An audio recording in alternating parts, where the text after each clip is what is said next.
자, 이번 시간에는 비대면 서비스가 무엇인지에 대해서 알아보고 직접 비대면 서비스 사례에 대해서 발표해보는 시간을 가질 거야. 우선 비대면 서비스란 고객과 서비스 제공자 간의 물리적 접촉 없이 이루어지는 모든 형태의 서비스를 말해. 이러한 서비스는 주로 디지털 기술과 인터넷을 통해 제공되고 고객이 원하는 시간과 장소에서 쉽게 접근할 수 있어. 온라인 쇼핑, OTT, 그리고 원격 업무 등이 대표적인 비대면 서비스라고 볼 수 있지. 비대면 서비스는 여러 가지 장점이 있지만 한계점도 있어. 우선 비대면 서비스의 한계점으로 인한 페이스북 개인정보 유출 사례를 재현이가 발표해보자. 안녕하세요. 저는 비대면 서비스의 실패 사례에 관해 발표할 최지현입니다. 제가 발표할 주제는 2018년에 일어난 페이스북의 실패 사례로 페이스북에서 약 8,700만 명의 개인정보가 무단으로 유출된 사건입니다. 이 데이터는 케임브리지 애널리티카라는 회사로 넘어갔고, 이 회사는 정치 캠페인에 영향을 미치기 위해 데이터를 사용했다고 합니다. 특히 미국 대선과 브렉시트 같은 중요한 정치적 사건에 개입했다는 의혹이 있었습니다.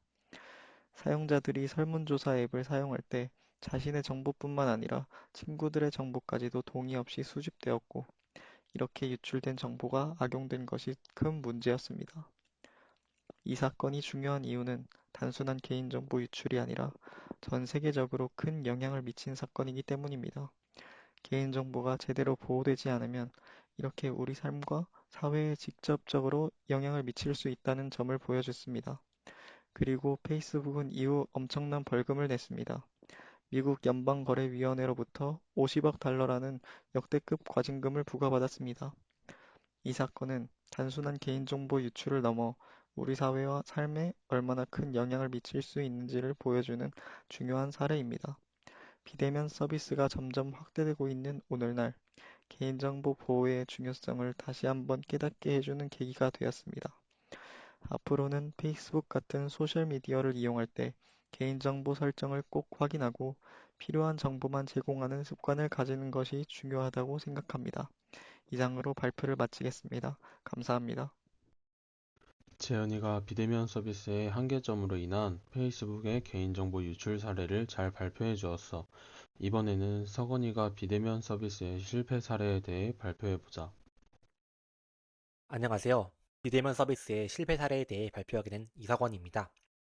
오늘 소개해드릴 사례는 JP모건의 인터넷 전문은행 핀입니다. 핀은 2018년 10월에 출시된 비대면 금융 서비스로 젊은 고객층을 타겟으로 했습니다. 핀의 주요 특징은 다음과 같습니다. 첫 번째, 100% 모바일 기반의 뱅킹 앱. 두 번째, 완전한 비대면 계좌 개설서 프로세스. 세 번째, 실시간 예금 및 송금 서비스. 네 번째, AI 기반 지출 분석 및 예산 관리 기능. 이러한 특징들은 모두 비대면 서비스의 장점을 살리고자 한 시도였습니다. 하지만 여러 가지 이유로 실패하게 됩니다.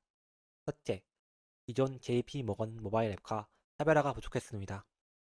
비대면 서비스의 핵심은 차별화된 사용자 경험인데 P는 이를 제공하지 못했습니다. 둘째, 비대면 서비스의 장점인 비용 절감을 금리에 방영하지 못했습니다. P이 제공한 저축금리는 기존 서비스와 큰 차이가 없었습니다. 셋째, 비대면 서비스에 맞는 혁신적인 기술 투자가 부족했습니다. 기존 시스템을 그대로 사용하여 진정한 의미의 디지털 전환을 이뤄내지 못했습니다. 마지막으로 다른 핀테크 기업의 비대면 서비스에 비해 경쟁력 있는 기능을 제공하지 못했습니다. 결과적으로 P는 출시 1년 만에 서비스를 종료하게 됩니다. 이 사례는 비대면 서비스 시장에서 성공하기 위해 필요한 몇 가지 중요한 시사점을 남깁니다. 그에 대해 첫 번째, 차별화된 사용자 경험 제공의 중요성. 두 번째, 비대면 서비스의 비용 효율성을 고객에게 환영하는 전략. 세 번째, 디지털 기술에 대한 과감한 투자 필요성. 네 번째, 고객 니즈에 기반한 혁신적 기능 개발의 중요성. 이들을 봤을 때 비대면 서비스 시장에서 성공하기 위해서는 단순히 오프라인 서비스를 온라인으로 옮기는 것뿐만 아니라 비대면 환경에 최적화된 서비스를 제공해야 된다는 점을 보여줍니다. 이상으로 JP모건의 비대면 서비스 핀의 패배 사례에 대해 발표를 마치겠습니다. 감사합니다. 서건이가 비대면 서비스 실패 사례에 대해 잘 발표해 주었어. 이번엔 주한이가 비대면 서비스의 성공 사례에 대해서 발표해보자. 비대면 서비스 성공 사례에 대해 발표하게 된 장주환입니다. 비대면 서비스 성공 사례는 토스입니다. 토스는 2025년 출시 이후 송금 서비스를 시작해 다양한 비대면 금융 서비스를 제공하는 플랫폼으로 성장했습니다. 기존 은행 서비스에는 복잡한 절차와 번거로운 인증 과정이 있었지만 토스는 이를 모바일에서 간편하게 해결하며 큰 변화를 이끌어냈습니다. 특히 간편 본인 인증 시스템을 도입하여 사용자들이 언제 어디서나 손쉽게 금융 서비스를 이용할 수 있도록 했습니다. 대표적인 비대면 서비스로는 대출, 카드 발급, 보험 가입 등이 있으며 이 모든 과정이 모바일에서 처리 가능해 사용자들의 큰 호응을 얻었습니다. 2023년 기준으로 토스의 활성 사용자 수는 2천만 명을 넘었고 비대면 대출 서비스는 특히 많은 인기를 끌었습니다. 성공의 주요 요인은 간편한 사용자 경험, 철저한 보안, 모바일 접근성, 고객 중심, 혁신이었습니다. 토스는 비대면 서비스를 통해 금융의 혁신을 이끌며 앞으로도 사용자들의 편의와 안전을 최우선으로 하는 서비스를 지속적으로 제공할 것입니다. 이상으로 비대면 서비스 성공 사례 발표를 마치겠습니다. 감사합니다. 오늘은 이렇게 비대면 서비스의 성공 사례와 실패 사례에 대해서 알아보았어. 비대면 서비스의 장점을 잘 활용하면 크게 성공할 수 있지만 그만큼 비대면 서비스의 한계점을 잘 극복하고 개선해야 한다는 걸 잘 알겠지?